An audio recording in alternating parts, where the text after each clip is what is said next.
Northanger Abbey, by Jane Austen. Chapter 14. The next morning was fair, and Catherine almost expected another attack from the assembled party. With Mr. Allen to support her, she felt no dread of the event, but she would gladly be spared a contest where victory itself was painful, and was heartily rejoiced therefore at neither seeing nor hearing anything of them. The Tilneys called for her at the appointed time, and no new difficulty arising, no sudden recollection, no unexpected summons, no impertinent intrusion to disconcert their measures, my heroine was most unnaturally able to fulfil her engagement, though it was made with the hero himself. They determined on walking round Beechen Cliff, that noble hill whose beautiful verdure and hanging coppice render it so striking an object from almost every opening in Bath. "I never look at it," said Catherine, as they walked along the side of the river, "without thinking of the south of France." "You have been abroad, then?" said Henry, a little surprised. "Oh, no, I only mean what I have read about. It always puts me in mind of the country that Emily and her father travelled through, in the mysteries of Udolpho. But you never read novels, I dare say." "Why not?" "Because they are not clever enough for you. Gentlemen read better books." "The person, be it gentleman or lady, who has not pleasure in a good novel, must be intolerably stupid. I have read all Mrs. Radcliffe's works, and most of them with great pleasure. The Mysteries of Udolpho, when I had once begun it, I could not lay down again. I remember finishing it in 2 days, my hair standing on end the whole time." "Yes," added Miss Tilney, "and I remember that you undertook to read it aloud to me. And that when I was called away for only 5 minutes to answer a note, instead of waiting for me, you took the volume into the Hermitage Walk, and I was obliged to stay till you had finished it." "Thank you, Eleanor, a most honourable testimony. You see, Miss Morland, the injustice of your suspicions. Here was I, in my eagerness to get on, refusing to wait only 5 minutes for my sister, breaking the promise I had made of reading it aloud, and keeping her in suspense at a most interesting part, by running away with the volume, which, you are to observe, was her own, particularly her own.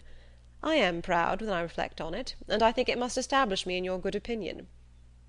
"I am very glad to hear it indeed, and now I shall never be ashamed of liking Udolpho myself. But I really thought before young men despised novels amazingly." "It is amazingly. It may well suggest amazement if they do, for they read nearly as many as women. I myself had read hundreds and hundreds. Do not imagine that you can cope with me in a knowledge of Julias and Louisas. If we proceed to particulars, and engage in the never-ceasing inquiry of have you read this, and have you read that, I shall soon leave you as far behind me as what shall I say? I want an appropriate simile. As far as your friend Emily herself left poor Valancourt when she went with her aunt into Italy. Consider how many years I have had the start of you. I had entered on my studies at Oxford, while you were a good little girl working your sampler at home." "Not very good, I'm afraid. But now really, do not you think Udolpho the nicest book in the world?" "The nicest? By which I suppose you mean the neatest. That must depend upon the binding." "Henry," said Miss Tilney, "you are very impertinent. Miss Morland, he is treating you exactly as he does his sister. He is forever finding fault with me, for some incorrectness of language, and now he is taking the same liberty with you. The word nicest, as you used it, did not suit him, and you had better change it as soon as you can, or we shall be overpowered with Johnson and Blair all the rest of the way." "I am sure," cried Catherine, "I did not mean to say anything wrong, but it is a nice book, and why should I not call it so?" "Very true," said Henry, "and this is a very nice day, and we are taking a very nice walk, and you are 2 very nice young ladies. Oh, it is a very nice word indeed. It does for everything. Originally, perhaps, it was applied only to express neatness, propriety, delicacy, or refinement. People were nice in their dress, in their sentiments, or their choice. But now every commendation on every subject is comprised in that one word." "While in fact," cried his sister, "it ought only to be applied to you without any commendation at all. You are more nice than wise. Come, Miss Morland, let us leave him to meditate over our faults in the utmost propriety of diction, while we praise Udolpho in whatever terms we like best." It is a most interesting work. You are fond of that kind of reading? To say the truth, I do not much like any other. Indeed? That is, I can read poetry and plays and things of that sort, and do not dislike travels. But history, real solemn history, I cannot be interested in. Can you? Yes, I am fond of history. I wish I were too. I read it a little as a duty, but it tells me nothing that does not either vex or weary me. The quarrels of popes and kings, with wars or pestilences in every page, the men all so good for nothing, and hardly any women at all. It is very tiresome. And yet I often think it odd that it should be so dull, for a great deal of it must be invention. The speeches that are put into the heroes' mouths, their thoughts and designs, the chief of all this must be invention, and invention is what delights me in other books. Historians, you think, said Miss Tilney, are not happy in their flights of fancy. They display imagination without raising interest. I am fond of history, and am very well contented to take the false with the true. In the principal facts they have sources of intelligence in former histories and records, which may be as much depended on, I conclude, as anything that does not actually pass under one's own observation. And as for the little embellishments you speak of, they are embellishments, and I like them as such. If a speech be well drawn up, I read it with pleasure, by whomsoever it may be made, and probably with much greater, if the production of Mr. Hume or Mr. Robertson, than if the genuine words of Caractacus, Agricola, or Alfred the Great. You are fond of history, and so are Mr. Allen and my father, and I have 2 brothers who do not dislike it. So many instances within my small circle of friends is remarkable. At this rate I shall not pity the writers of history any longer. If people like to read their books, it is all very well, but to be at so much trouble in filling great volumes, which, as I used to think, nobody would willingly ever look into, to be labouring only for the torment of little boys and girls, always struck me as a hard fate, and though I know it is all very right and necessary, I have often wondered at the person's courage that could sit down on purpose to do it. That little boys and girls should be tormented, said Henry, is what no one at all acquainted with human nature in a civilized state can deny. But in behalf of our most distinguished historians, I must observe that they might well be offended at being supposed to have no higher aim, and that by their method and style they are perfectly well qualified to torment readers of the most advanced reason at a mature time of life. I use the verb to torment, as I observe to be your own method, instead of to instruct, supposing them to be now admitted as synonymous. You think me foolish to call instruction a torment, but if you had been as much used as myself to hear poor little children first learning their letters and then learning to spell, if you had ever seen how stupid they can be for a whole morning together, and how tired my poor mother is at the end of it, as I am in the habit of seeing almost every day of my life at home, you would allow that to torment and to instruct might sometimes be used as synonymous words. Very probably.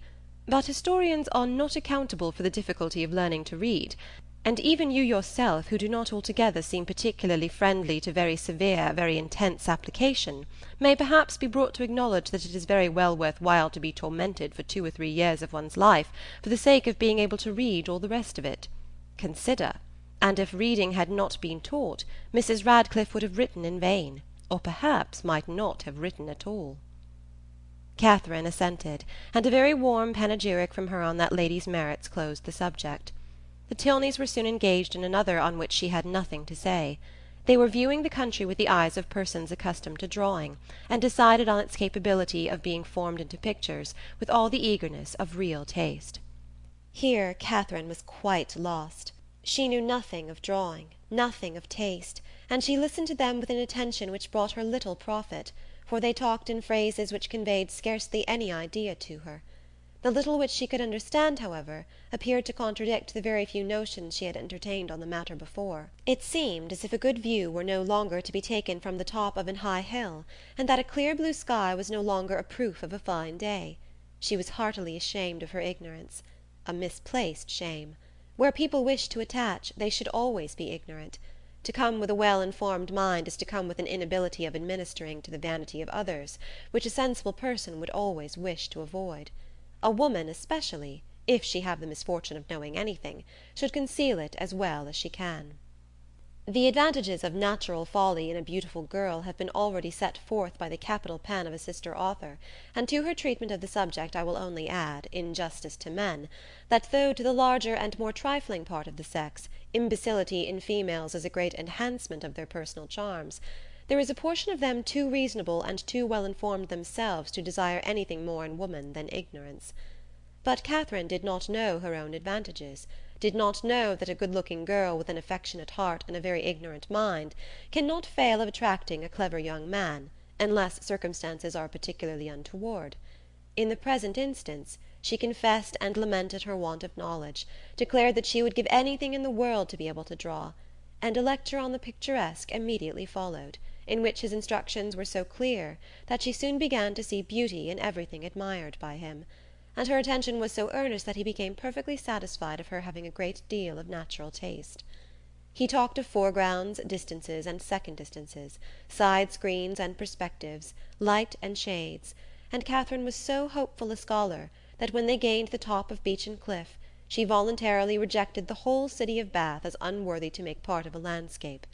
Delighted with her progress, and fearful of wearying her with too much wisdom at once, Henry suffered the subject to decline, and by an easy transition from a piece of rocky fragment, and the withered oak which he had placed near its summit, to oaks in general, to forests, the enclosure of them, waste lands, crown lands, and government, he shortly found himself arrived at politics, and from politics it was an easy step to silence.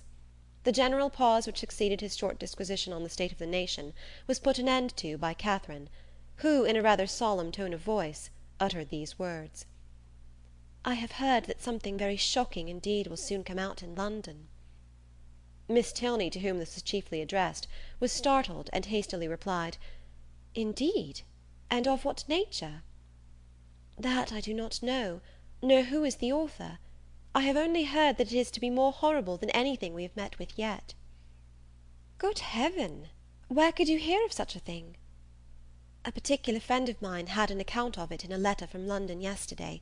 It is to be uncommonly dreadful. I shall expect murder and everything of the kind." "You speak with astonishing composure. But I hope your friend's accounts have been exaggerated, and if such a design is known beforehand, proper measures will undoubtedly be taken by government to prevent its coming to effect." "Government," said Henry, endeavouring not to smile, "neither desires nor dares to interfere in such matters. There must be murder, and government cares not how much." The ladies stared. He laughed, and added, "Come, shall I make you understand each other, or leave you to puzzle out an explanation as you can? No, I will be noble. I will prove myself a man, no less by the generosity of my soul than the clearness of my head. I have no patience with such of my sex as disdain to let themselves sometimes down to the comprehension of yours. Perhaps the abilities of women are neither sound nor acute, neither vigorous nor keen. Perhaps they may want observation, discernment, judgment, fire, genius, and wit." "Miss Morland, do not mind what he says, but have the goodness to satisfy me as to this dreadful riot." "Riot? What riot?" "My dear Eleanor, the riot is only in your own brain. The confusion there is scandalous. Miss Morland has been talking of nothing more dreadful than a new publication which is shortly to come out, in 3 duodecimo volumes, 276 pages in each, with a frontispiece to the first, of 2 tombstones and a lantern. Do you understand? And you, Miss Morland, my stupid sister has mistaken all your clearest expressions. You talked of expected horrors in London, and instead of instantly conceiving, as any rational creature would have done, that such words could relate only to a circulating library, she immediately pictured to herself a mob of 3,000 men assembling in St. George's Fields, the Bank attacked, the Tower threatened, the streets of London flowing with blood, a detachment of the 12th Light Dragoons, the hopes of the nation, called up from Northampton to quell the insurgents, and the gallant Captain Frederick Tilney, in the moment of charging at the head of his troop, knocked off his horse by a brickbat from an upper window. Forgive her stupidity. The fears of the sister have added to the weakness of the woman, but she is by no means a simpleton in general." Catherine looked grave.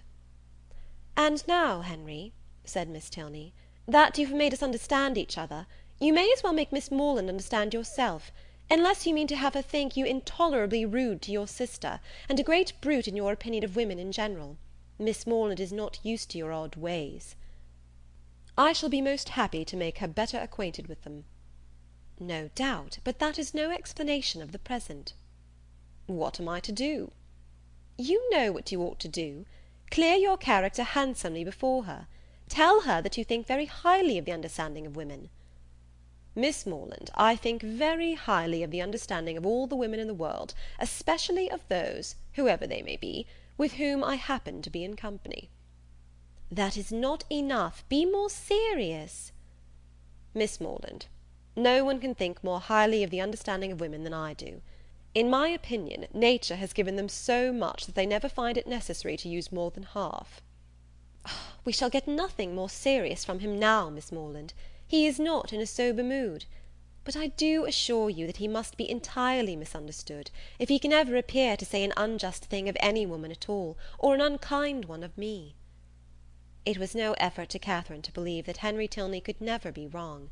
His manner might sometimes surprise, but his meaning must be always just, and what she did not understand she was almost as ready to admire as what she did. The whole walk was delightful, and though it ended too soon, its conclusion was delightful too. Her friends attended her into the house, and Miss Tilney, before they parted, addressing herself with respectful form as much to Mrs. Allen as to Catherine, petitioned for the pleasure of her company to dinner on the day after the next. No difficulty was made on Mrs. Allen's side, and the only difficulty on Catherine's was in concealing the excess of her pleasure. The morning had passed away so charmingly as to banish all her friendship and natural affection, for no thought of Isabella or James had crossed her during their walk. When the Tilneys were gone, she became amiable again, but she was amiable for some time to little effect. Mrs. Allen had no intelligence to give that could relieve her anxiety. She had heard nothing from any of them. Towards the end of the morning, however, Catherine, having occasion for some indispensable yard of ribbon which must be bought without a moment's delay, walked out into the town, and in Bond Street overtook the second Miss Thorpe as she was loitering towards Edgar's Buildings between two of the sweetest girls in the world, who had been her dear friends all the morning. From her she soon learned that the party to Clifton had taken place. "They set off at 8 this morning," said Miss Anne, "and I am sure I do not envy them their drive. I think you and I are very well off to be out of the scrape. It must be the dullest thing in the world, for there is not a soul at Clifton this time of year. Belle went with your brother, and John drove Maria." Catherine spoke the pleasure she really felt on hearing this part of the arrangement. "Oh, yes," rejoined the other, "Maria is gone. She was quite wild to go. She thought it would be something very fine. I cannot say I admire her taste, and for my part I was determined from the first not to go, if they pressed me ever so much." Catherine, a little doubtful of this, could not help answering, "I wish you could have gone too. It is a pity you could not all go." "Thank you, but it is quite a matter of indifference to me. Indeed, I would not have gone on any account. I was saying so to Emily and Sophia when you overtook us." Catherine was still unconvinced, but glad that Anne should have the friendship of an Emily and a Sophia to console her, she bade her adieu without much uneasiness, and returned home, pleased that the party had not been prevented by her refusing to join it, and very heartily wishing that it might be too pleasant to allow either James or Isabella to resent her resistance any longer. Chapter 14.